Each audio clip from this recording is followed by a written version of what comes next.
Gracias, Carlos. Síndrome urémico hemolítico. Y a todos nos pasa que nosotros cuidamos el tema de las comidas, todas las mamás, en el momento de cocinar, tenemos miedo, la carne picada. Somos obsesivas, yo me incluyo, soy muy obsesiva con ese tema, pero cuando pasa un día un caso como el de hoy, esta chiquita de 2 años que falleció, hay una nena también de 5 años que está internada muy grave, nos preocupamos aún más, muchísimo más. Por lo tanto, nuestra compañera Paula D'Ambrosio ha preparado un informe especial que quiero que preste muchísima atención, porque se puede prevenir, y claro que sí que se puede. Le tenemos miedo, pero el tema es ese, justamente, ¿qué debemos hacer?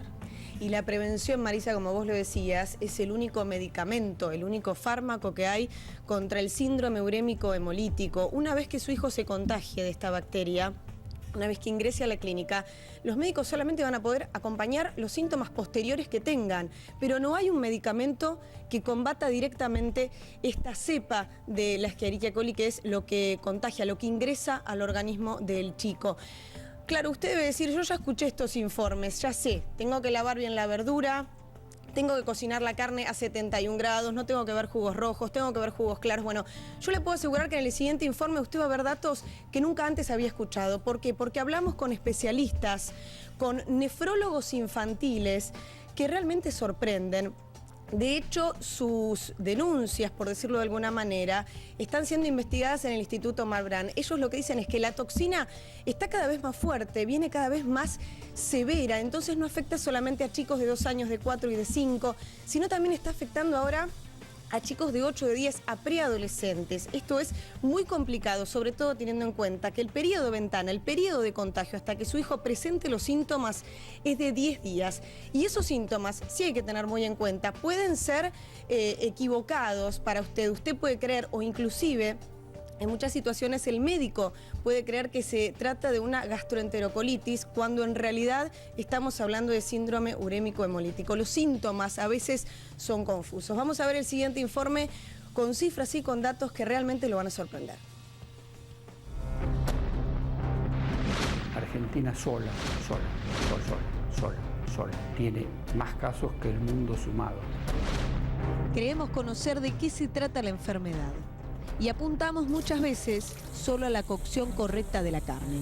Pero el síndrome urémico hemolítico afecta a 400 chicos anualmente en Argentina y ya no son menores solo de 2 años.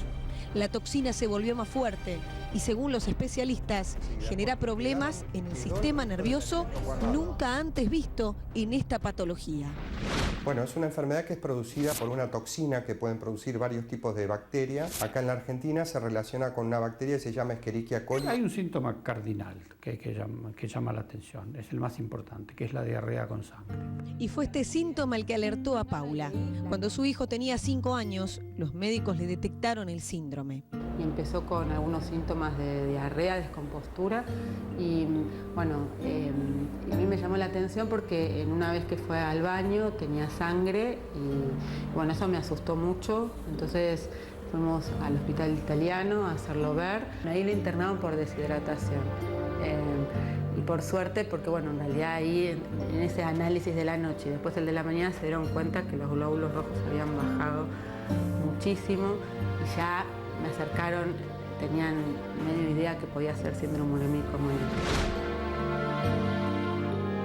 Ahí tuvimos que hacerle diálisis, primero una diálisis peritoneal y como bueno, eso no alcanzó, le tuvieron que poner un catéter. Tuvo síntomas neurológicos, se le bajaba la frecuencia cardíaca. Lo que notablemente creció fue la edad. Si vos me decís hasta qué edad se ve con frecuencia, yo te diría hasta los 8. Con una frecuencia muy alta, entre los 3 y los 5. En este 2014, los casos sorprenden aún más. Ha habido varios chicos que han tenido formas, desde el punto de vista renal, relativamente leves, pero formas excesivamente graves desde el punto de vista de la afectación cerebral. Yo el último paciente que vi, nunca vi ni escuché, que hizo una trombosis de ambas arterias carótidas. Las 2 carótidas se trombosaron y hizo un infarto de los 2 lóbulos del cerebro. El médico acompaña los problemas que va presentando el cuerpo del paciente, pero no hay un medicamento que combata el síndrome urémico hemolítico. Más allá de la prevención, cuando compramos, limpiamos y cocinamos los alimentos. El periodo ventana de contagio es muy amplio. Yo creo que fue un agua que él tomó en un zoológico cuando estábamos en San Luis, que fue el único que tomó esa agua, que se la dio el señor que cuidaba el lugar, que la tenía en una heladera limpia, en un vaso limpio, o sea, pero bueno, después de que ellos me dicen que podía haber sido de un pozo. Por suerte, o sea, los valores están casi normales, tiene un poco de pérdida de proteína por orina, pero bueno, no es algo significativo para la gravedad que fue su situación. Un 50% quedan bien, normales. Un 30% quedan con una deficiencia renal que va progresando o no con el tiempo, y un 20% van directamente a diálisis o trasplante. Ante una diarrea con sangre y extrema palidez del menor, se debe ir rápidamente al médico y no decidir por la automedicación. La atención inmediata será fundamental. Bueno, la mayoría de los papás cuyos hijos han sufrido la enfermedad se enteraron que era la enfermedad en el hospital, es decir, cuando el médico se los contó.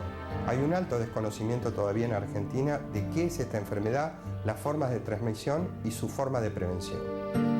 Después de un mes, en donde los médicos le dijeron que ya nada se podía hacer, él despertó y lo logró.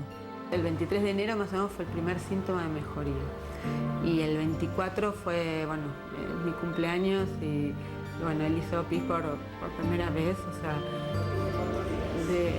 de 10 días, o sea, y bueno, a veces uno dice, bueno, ¿qué fue el mejor regalo de tu vida? Y bueno, fue eso.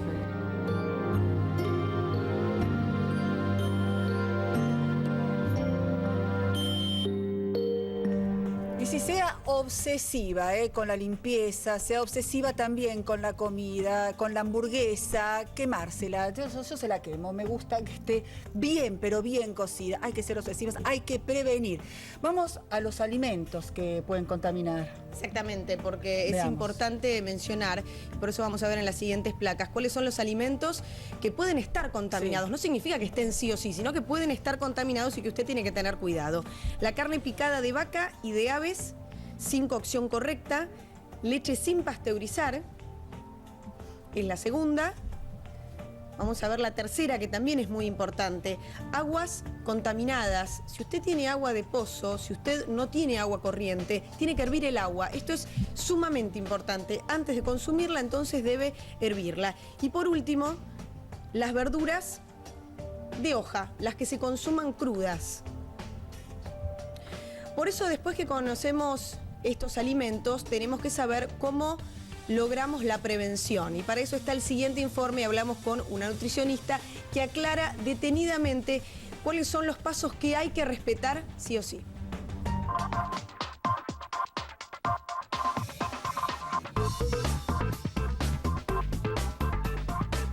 Al comprar las carnes, al comprar los lácteos, es imprescindible dejarlos para el final. Y también es muy importante cuando compramos los lácteos verificar muy bien el estado de los envases. Fundamental cuando llegamos a casa, lo primero que tenemos que hacer es tomar todos los alimentos que van a la heladera y meterlos en la heladera. Bueno, siempre que vamos a comprar carne, ya sea carne picada o cualquier tipo de carne, tenemos que preferir las carnes que estén, digamos, bien coloradas, ¿sí? Con buen color, que no estén oxidadas, digamos, que haya pasado un tiempo desde que se faenó el animal y se preparó la carne, ¿sí? Antes de preparar los alimentos es fundamental la limpieza y la higiene exhaustiva de toda la superficie donde vamos a cocinar y de las manos con las que vamos a preparar. Primero dar una limpieza hacer una limpieza superficial a todas las frutas y vegetales que compramos y después en la pileta sumergirlos en agua con lavandina, que lo ideal es la dilución de en 1 litro una cucharadita de lavandina y dejarlos aproximadamente 10 minutos. Primero es importante al cocinar separar las carnes del resto de los alimentos que nosotros vamos a cocinar o de los alimentos que vamos a guardar, ¿sí? En la heladera las carnes tienen que estar siempre en la parte inferior de la heladera para que los jugos no escurran y no contaminen los otros alimentos y si es posible en un recipiente tapado. siempre la contaminación es evidente, no siempre lo leemos o la vemos, digamos, muchas veces está oculta. Bueno, la temperatura es de 71 grados, ¿sí? Lo que es importante es que esta temperatura alcance a toda, digamos, la pieza que se va a cocinar. De esa manera la bacteria se muere y cuando cocinamos carne tenemos que estar bien seguros que los jugos de la cocción estén claros. Menores, sobre todo de 10 años, no es recomendable utilizar carne picada o embutidos.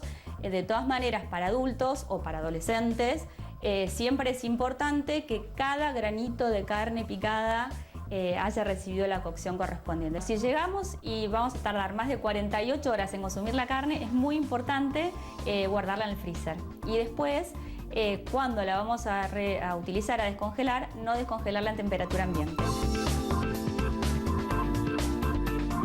No se deben enfriar los alimentos arriba de la mesada, digamos.